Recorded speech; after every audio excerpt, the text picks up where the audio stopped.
No, you needn't worry about me, Mrs. Davidson. I won't cause you any problems. When can I come over?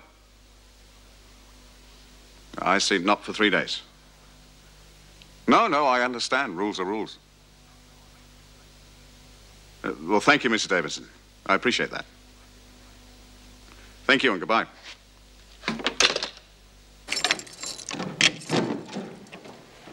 Come on, Latham. You've got off this time. You're kidding. I'm not in the habit of kidding. For her own reasons, Mrs. Davidson has decided to turn a blind eye to your behaviour. Oh, good old Dave. Now, come on, I've got work to do. Mr. Andrews wants to speak to you in the library. Oh, I wonder what he wants. Maybe he fancies me. Don't think that you can get away with any more of this nonsense. You step out of line once more and Mrs. Davidson will have to report it. Now, you just remember that. Yes, Miss Bennett.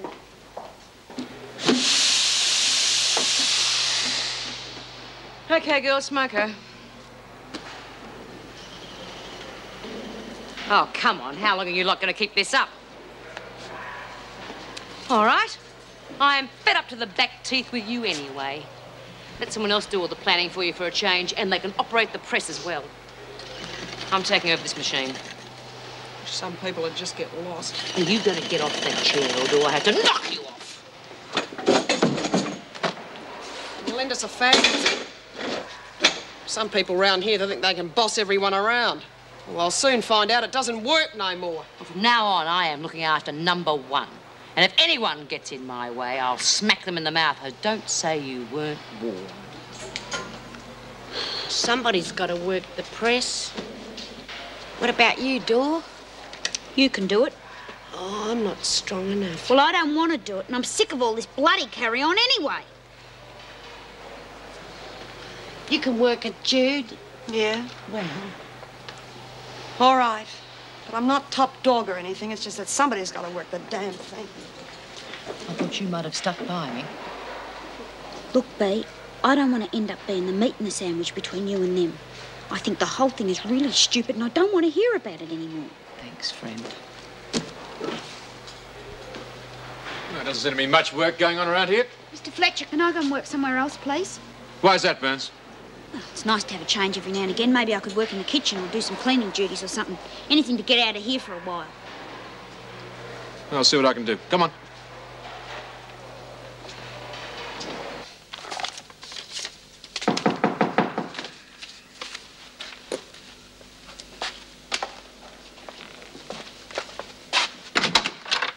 Debbie! Hi, Dad. Hey, how long can you stay? A few days. I want to do some shopping. For your trousseau? Trousseau? Oh, that sounds so old-fashioned, but yeah, I guess that's what it's for.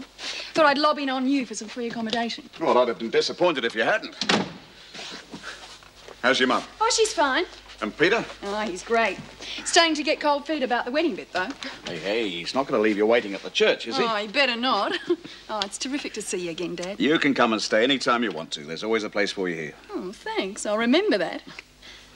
But Mum gets pretty lonely, and she's going to feel it all the more when I move out and set up my own home. Yeah, I suppose she will. Well, you look just about snowed under. What are you doing? Oh, same as usual. Organising prison drama groups and liaison work for newly released prisoners. And, if there's any time left over, the PRG. Oh, same old Dad. Got to keep busy. Have you seen anything of Bea Smith lately? Yes, I went to visit her last week. How is she? She's well. Well as she can be on the inside. Oh, I often think of her, you know. She really opened up to me. Yeah, I'll never forget what she did for you. It's rotten to think of her stuck in there all those years.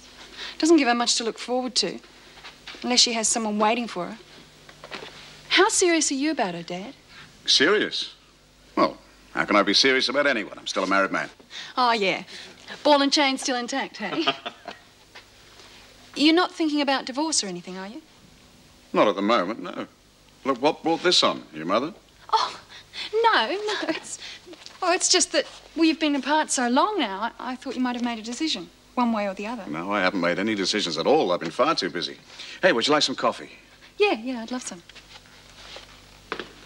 What are your plans for the future, Chrissy? Well, all I'm interested in is getting out of here and getting Elizabeth back. What sort of work were you hoping to get?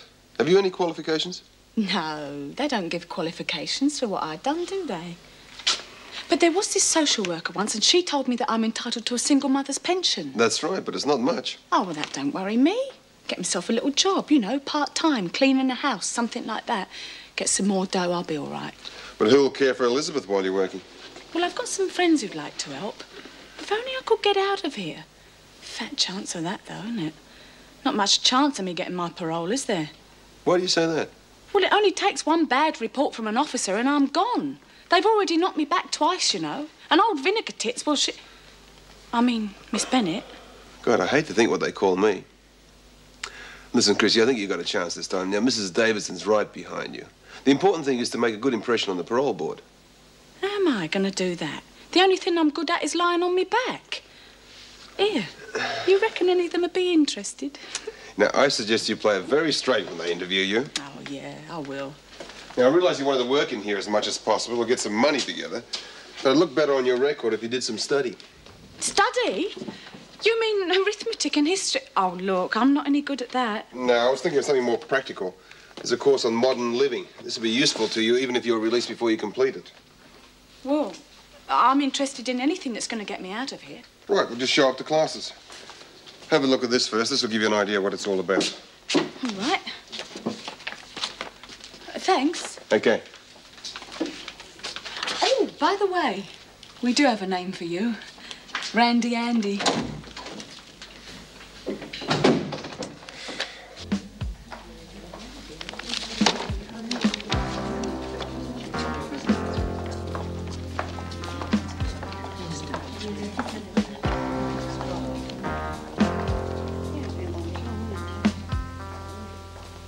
What are you writing?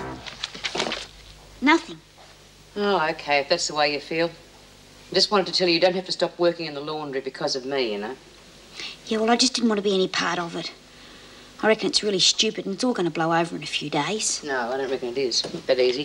Things have changed and I am not top dog anymore. Yeah, but you will get on top again. Just knock a few heads together. That ought to do it. Oh, I can't bash all of them, can I? Anyway, that's not what it's all about. Just being heavy. I was top dog because the women looked up to me and they don't anymore. Yeah, well, I'll still be your friend, Bea, just as long as I don't get mixed up in any fights. Anything for peace and quiet, eh? Yeah. Well, when you haven't got anybody on the outside, you need to keep your mates on the inside. They're all you've got. I haven't got anyone then. I said I'd still be your friend, Bea. Anyway, you have got somebody on the outside. You've got Ken. Yeah, and I'm seeing him in 3 days' time in the visiting suite. Yeah, well, that'll be terrific for you. Depends. I don't really know how Ken feels about me. He might not even be interested. Oh, of course he is. Yeah. If he is. But I don't need this lot. Let someone else have the problems of being boss cocky for a while. I'm just going to think of me and Ken.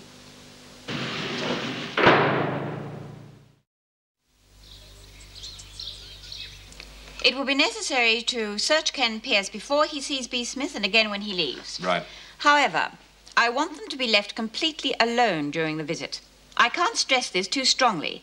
The success of the whole scheme depends upon it. You mean Smith's got us over a barrel? If she approves the scheme, it stays. You've got to face facts, Vera. Smith has a lot of influence over the women. If you ask me, it's immoral for her to be left alone with a man she hasn't even a relationship with. We're not advocating free love for the prisoners. A more liberal approach to security might help the women develop some self-discipline. Well, in the past, tight security hasn't helped matters, so I suppose it's worth giving this a go. Of course it is. Well, it seems my opinions count for nothing, as usual. Your opinions have been noted, Miss Bennett. Oh, yes, you'll be pleased to know that Mrs. Morris starts her new job as a welfare officer tomorrow. Well, she won't actually be working here, will she?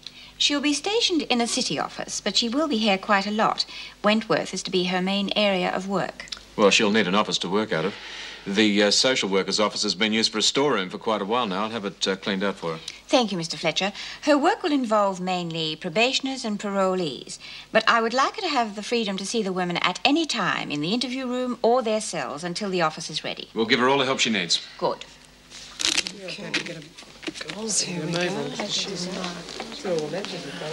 Here, Bea, it's all I've got. Oh, thanks, Doreen. Never bothered buying any makeup for myself. Never had anyone to wear it for. Look at that, got skin like leather. I wouldn't be surprised if Ken takes one look and runs the other way. Oh, don't be silly. I'll shove some on later. Bit of camouflage never hurt. Really looking forward to it, aren't you? Yeah, it's been a long time. Hope it's real romantic for you, Bea. Like I said, nothing might happen